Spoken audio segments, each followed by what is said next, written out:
Ladies and gentlemen, welcome back to the Sheep Get Sheared Podcast.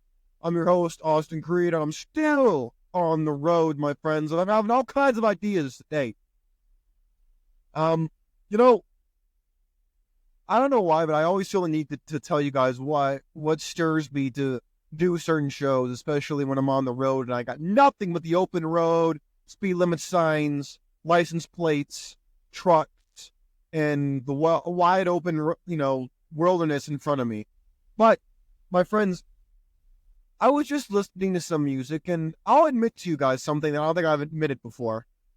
I enjoy myself a little bit of anime here and there. Not like the weird weeb crap that a lot of people stereotypically associate with the Japanese cartoon genre. But in general, I enjoy different types of medium, of entertainment, media, and etc. And as I'm listening to some of the commentary and some of the songs and whatnot, because I have a certain appreciation for Japanese culture, not just the entertainment culture, but the Japanese history and etc. And I think history is something that you either understand or you repeat, frankly. But I digress. I want to discuss with you guys, it got me down this train road of hypergamy. Now, my friends, I find it very funny when not only is it like Japanese cartoons, but also you look at a lot of stuff on Netflix, Hulu, stuff like that, where there's always a protagonist, right? And the protagonist is usually somebody who goes from being a zero to a hero. They go from being nobody, or they were somebody, then they lost it, and then they have to get it back again. And it got me down this train road of hypergamy, because there's always the guy that gets the girl, right? Or in a lot of modern ones, it's the girl who gets the lesbian. But in other words, that's not point here. Point is, I was going down this train road of hypergamy, and I thought to myself, there are so many people who don't understand how hypergamy works. They don't understand how it actually extremely benefits men. And a lot of people realize hypergamy exists without even realizing it. They might explain it through microevolution, through eugenics, through the laws of attraction. It could be any number of ways you could explain this. But essentially, I was just going down this train road of these protagonists that I was thinking about in my mind, whether they be cartoons, whether they be historical figures, whether they be, traditional media examples of books, TV shows, movies, you name it. And I thought to myself, people miss out. Like, there's some very apparent, obvious themes that you could see that, and kind of like how they used to do back in the cartoons, like, that I used to watch as a kid, where they say, what did you learn today at the end of the episode? Like Dora the Explorer type of cartoons, where they like, what was the lesson you learned from this episode type of thing? And I think a lot of people could learn a lot from just consuming entertainment alone, much less real life. Real life is a whole other thing. But even you could see a lot of red pill talking points within traditional media without even realizing it, because you're looking for it. You pay attention to what they imply, what they're insinuating, and not just explicitly telling you. For example, you look at the guy, more than often than not, it's a guy who is the protagonist, let's be honest. And then more often than not, that guy goes from, like I said, to a zero to a hero.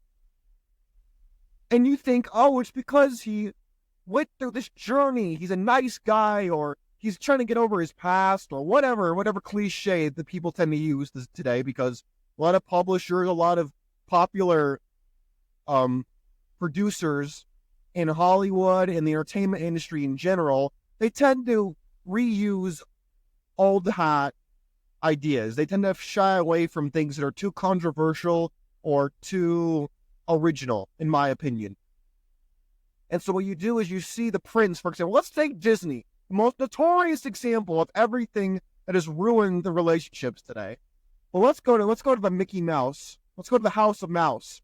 And let's say you look at, for example, the Prince, right? We could take Aladdin, you could take Prince Charming, you could take Prince Eric, you could take all these guys, right?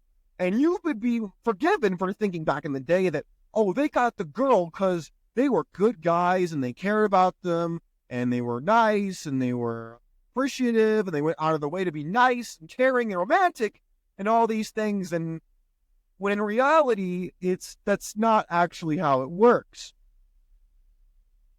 Women love guys who are romantic and stuff like that. That's true. However, you have to be Chad for them. They want Chad to do that. Who's Chad? The popular, handsome, rich guy. That's who they want to do those things. Did I forget to mention the fact that all those guys were princes? They were royalty. They had status. They had power. They had money. Oh, they left that part out, though. See, here's the thing, guys.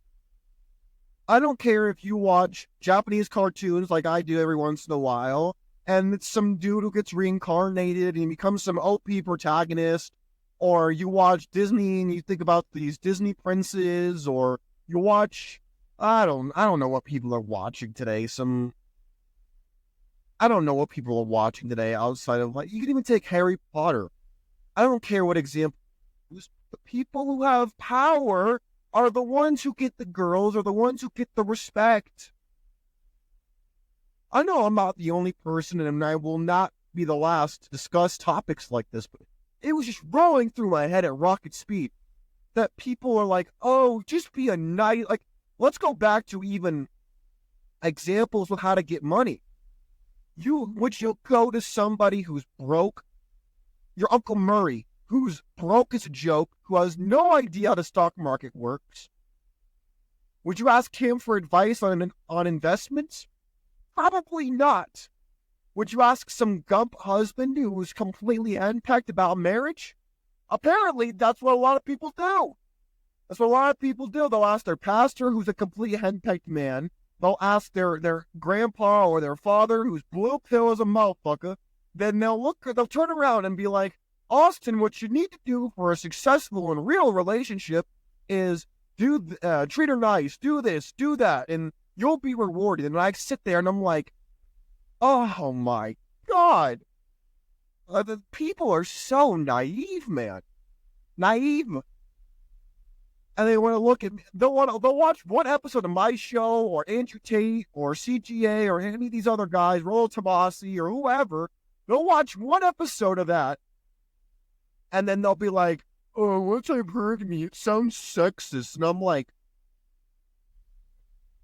oh, you can't see it, but I'm rubbing on my temple right now. It's so annoying because, look, guys, the truth is like good medicine. I've told this multiple times in the show. Throughout my life, which has been relatively short compared to other people, I'll admit, but good medicine tastes lousy. And for some reason, people will do everything in their power to escape taking the one thing that will help cure them of their false reality, to help cure them of their misconceived notions fed to them by people who stand to gain through their ignorance. Over and over again, everywhere I turn, I see it. Telling men to be romantic towards women, telling women to raise the standards on men because some miracle hero Chad guy is out there, and it doesn't matter who she is. She could be an 18-year-old who's pedigree, or a baby mama who's 40 and has 3 baby daddies, and 3 children by different men, and it doesn't matter. They all assume they want this guy, and then the men assume that they're deserving of this woman, and the whole thing is a disgusting mess. And nobody wants to see things for the way that they are. Which is, at the end of the day, you're not going to get 100% of anything that you want in this life, necessarily. And what you need to understand is, once you accept that life sucks, it gets easier. Once you accept that hypergamy can be used to your advantage as a man, through sexual transmutation, through utilizing fulfillment over excitement, not broke dating, not getting married, not doing these types of things, and instead focusing on how you can get what you actually want, which is intimacy. Don't let anybody fool you, including yourself. Most men, and obviously there are going to be people who want the companionship, but in general, most dudes, they want the sex. In plain English, they want the sex. They want the orgasm from the woman. That's it. That's what they want. And they're willing to put up with the garbage, the BS, and everything else to get that from that woman. And a lot of men have a scarcity mindset that use hypergamy against them. Instead of trying to make themselves better, they're just trying to make the woman not try to upgrade on them, which is what she's naturally programmed to do via microevolution, via her mother, grandmother, parents, her friends, social media, you name it. And so men, like my friends, it all comes down to being the best option. And I'm sick and tired of people pushing this idea that if you're just a nice guy or if you just find the right one, everything's going to work out for you. No! Where is it written that that's how that works? The same people who will talk to me about how I need to go to church and find a good woman, meanwhile I grew up in the church, and they pretend like they don't want to hear that part. I think it was Eric. Shout out to him, Eric the Red. He's a great supporter of the show. He pointed it out in the Torah.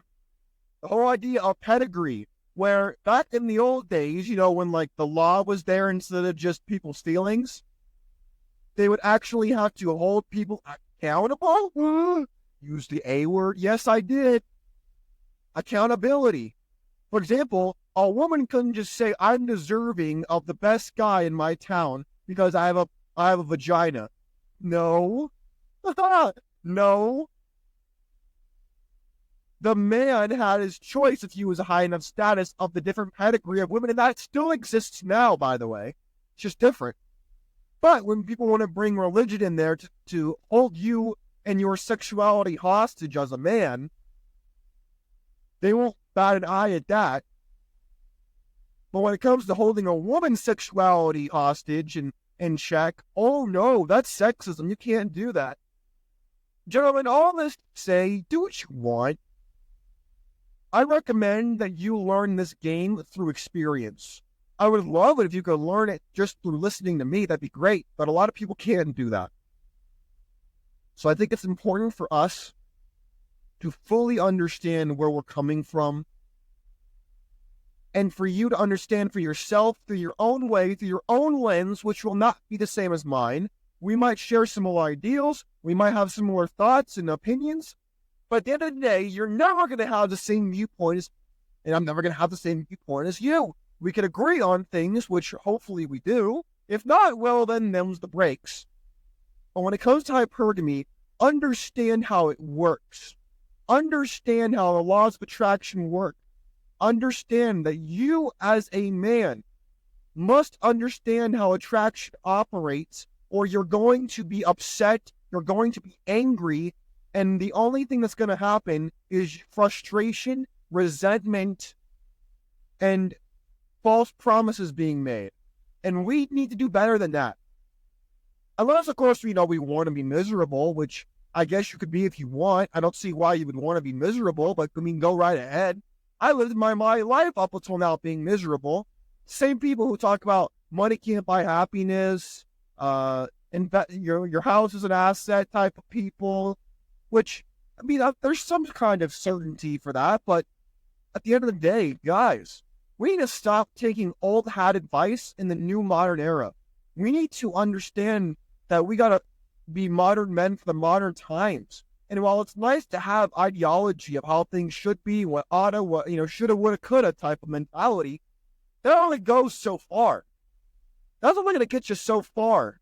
And more often than not, it's going to drive you insane. And I think it's time that we stop lying to ourselves, especially about women, but also about wealth, about religion, about politics, and we really be brutally honest with ourselves, and we put our biases aside as much as possible. We look at the raw realities of the world that's staring us directly in the face, and we decide for ourselves if we're right, if we're wrong, or if our viewpoint must be adjusted. I go to the optometrist, or the eye doctor for the layman's term, every so often, and oftentimes my prescription will change because my eyesight changes. In the same way, I think you should go, not to the optometrist per se, but to the philosophometrist. I just made that up. I don't know if I might change that later. That's kind of a rough one. But understanding that your philosophical lens might change, and that's okay.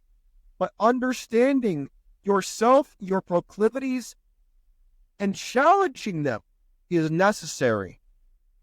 Sorry if the road's kind of bumpy right here, guys. I apologize if it sucks. But anyways, I went on that tirade in my mind, and I thought maybe you, the gentleman of the Sheep Get Sheared podcast, would appreciate it. If you didn't, let me know. I know it can be rough to hear this sometimes, but I think it's necessary for us to have this discussion.